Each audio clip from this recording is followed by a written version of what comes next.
Hi, I'm Sir Dash Masong. Welcome to my Licensure Exam for Teachers Review, Professional Education, Part 11. Let's start.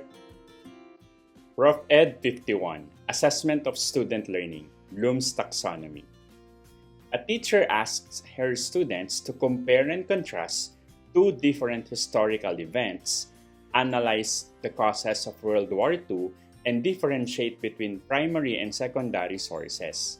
According to Bloom's taxonomy of the cognitive domain, these tasks require students to demonstrate which level of thinking: A. Remembering, B. Understanding, C. Applying, or D. Analyzing.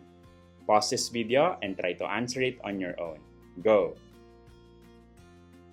Alright, the correct answer is letter D, analyzing. I hope na kuha nyo ng tama. Ito i-recall natin yung Bloom's taxonomy. Yung analyzing ay yung fourth level of Bloom's taxonomy, where students break down information into parts, examine relationships, and identify how these parts work together. Yung mga tasks dito kagaya ng comparing, contrasting, analyzing causes, and differentiating between concepts are classic examples ng analyzing level.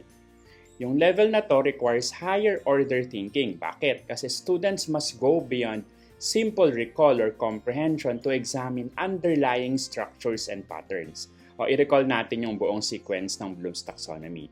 So yung simula, remember, then understand, then apply, then analyze, then evaluate, then create. With each level representing increasing cognitive complexity. Alright, bakit mali yung ABC? I-recall natin ito. Yung remembering, it involves recalling facts, terms, and basic concepts from memory, not comparing, contrasting, or analyzing relationship. Yung understanding naman involves explaining ideas or concepts in one's own words, summarizing or interpreting but not breaking down information into parts to examine relationship, kagaya ng nasa scenario. Yung applying naman involves using learned information in new situations or solving problems, not breaking down information to analyze relationship. That's it. See you sa next session. God bless. Prof Ed 52, Facilitating Learning, Motivation.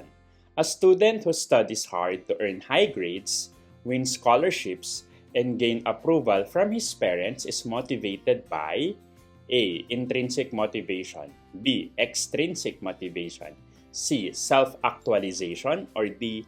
Self-efficacy. Pause this video and try to answer it on your own. Go! Alright, the correct answer is letter B. Extrinsic motivation. I-recall natin tong motivation.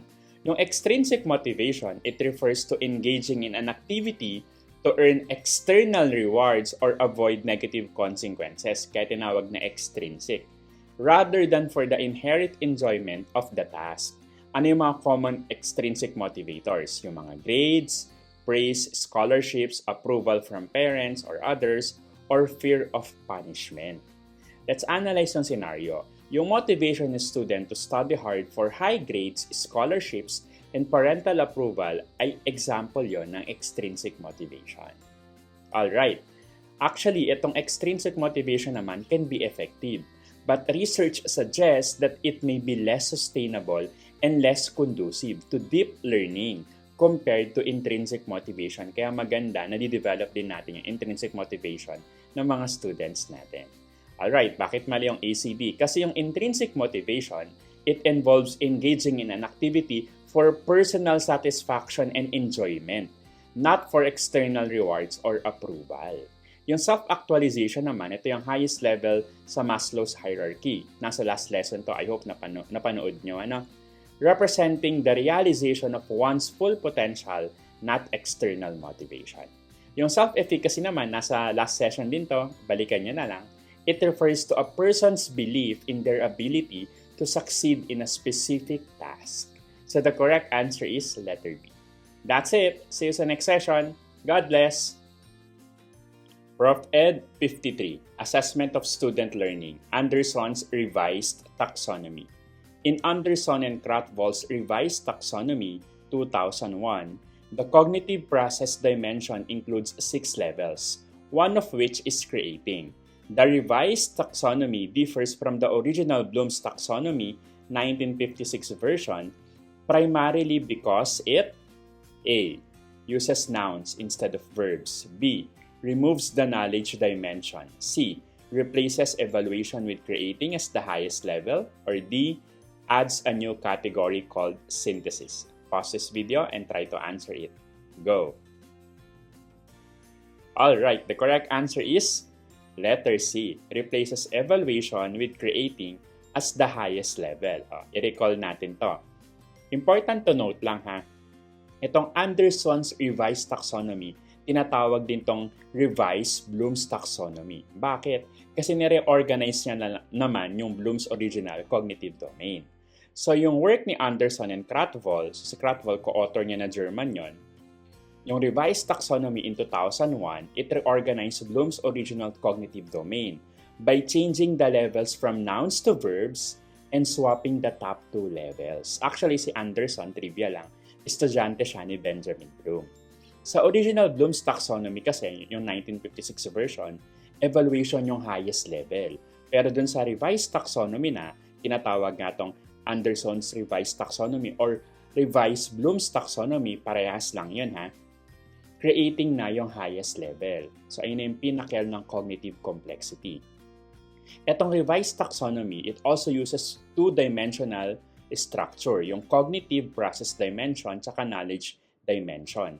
Yung cognitive process dimension, nandun yung verbs nga na remember, understand, apply, analyze, evaluate, create. Yung narinig nyo kanina sa yung nasagutan natin kanina sa question 51. Again, ito rin po ay tinatawag na revised Bloom's Taxonomy. Okay, malilito doon. Yung knowledge dimension naman, ito yung something new, ano? So, ito na yung meron na kayo nakikitang terms na factual, conceptual, procedural, and metacognitive. Yung revised framework emphasizes that creating something new, kagaya nga ng designing or constructing or generating a product, it requires a more complex cognitive process than evaluating or judging. Kaya creating yung highest. Ulitin ko lang ha, si Anderson at si Krathwohl, nire-organize lang nila yung Bloom's original cognitive domain. Kaya ang tawag din dito ay Anderson's Revised Taxonomy or Bloom's Revised Taxonomy. Alright. Okay, bakit mali yung A, B, and D? Kasi yung letter A, mali ito kasi the Revised Taxonomy actually uses verbs nga, di ba? Remember, understand, etc. instead of nouns to describe cognitive processes. Yung letter B naman, it removes the knowledge dimension. Mali rin to. Kasi the revised taxonomy adds a second dimension, ngayon knowledge dimension. Yung nabanggit ko kanina na factual, conceptual, procedural, tsaka metacognitive. Yung letter D naman adds a new category called synthesis. Mali ito kasi yung synthesis was in the original Bloom's taxonomy. Pero na-replace na nga siya ng creating in the revised taxonomy. That's it. See you sa next session. God bless. Prof. Ed 54, Facilitating Learning, Teaching Strategies. A teacher divides her class into small groups and assigns each group a specific task. Each member has a unique role and the group is evaluated based on their collective output. This teaching strategy is best described as A. Direct instruction, B. Cooperative learning, C. Independent study, or D. Lecture method. Pause this video and try to answer it on your own. Go! Alright, the correct answer is letter B, cooperative learning. I-recall natin to. I hope nasagutan nyo ng tama, ha? Yung cooperative learning is atong teaching strategy where students work together in small groups to achieve shared learning goals, with each member contributing to the group's success. Sa cooperative learning, yung students meron silang assigned specific roles and the group's success depends dun sa active participation ng bawat member. Promoting interdependence and accountability. Ano yung mga common cooperative learning structure? Andun yung mga jigsaw, yung student teams, achievement divisions, and think, pair, share. And a lot more, ano. Let's analyze now yung scenario. Yung arrangement ni teacher ng small group with unique roles and collective evaluation, example yon nitong cooperative learning. Alright, so anong nagagawa nito? It enhances social skills, communication, and academic achievement when implemented effectively. Okay, i-recall natin yung ACB. Yung direct instruction kaya ito mali kasi ang direct instruction, it involves explicit teaching of content through lectures, demonstration, and guided practice, not small group work with shared goals. Yung independent study naman involves students working alone on individual projects or assignment. Yung lecture method naman, teacher-centered din na to, where the teacher delivers information to the whole class without small group collaboration. The correct answer is letter B. That's it. See you sa next session. God bless. Prof. Ed 55, Facilitating Learning. A teacher designs her lessons to accommodate diverse learners by providing different reading materials at varying difficulty levels, offering choice in assignments, and using a variety of assessment methods. This teaching approach is best described as A. Differentiated instruction, B. Direct instruction, C. Mastery learning, or D. Discovery learning. Pause this video and try to answer it on your own. Go! Alright, the correct answer is letter A. Differentiated instruction. May context clues dito ha, kaya basahin mabuti yung scenario. Alright, recall natin ito. Yung differentiated instruction is itong teaching approach where teachers proactively modify their instruction, content, and assessment to meet the diverse needs, interests, and readiness levels ng learners. Okay, it involves providing multiple pathways to learning, kagaya na nga ng varied materials, flexible grouping, and choice in assignments. Let's analyze yung ginawa ni teacher dito. Gumamit siya ng different reading materials, assignment choices, and varied assessments. Example yon ng differentiated instruction. Alright. Ang kagandahan nito, this approach ensures that all students, regardless of their starting point, can access the curriculum and demonstrate their learning. Okay, i-recall din natin yung BCD. Yung direct instruction, as mentioned kanina, is itong teacher-centered approach with a single pace and content for all students, not modifications for diverse learners. Yung mastery learning naman ang focus naman nito, ensuring all students to achieve a predetermined level of mastery before moving on.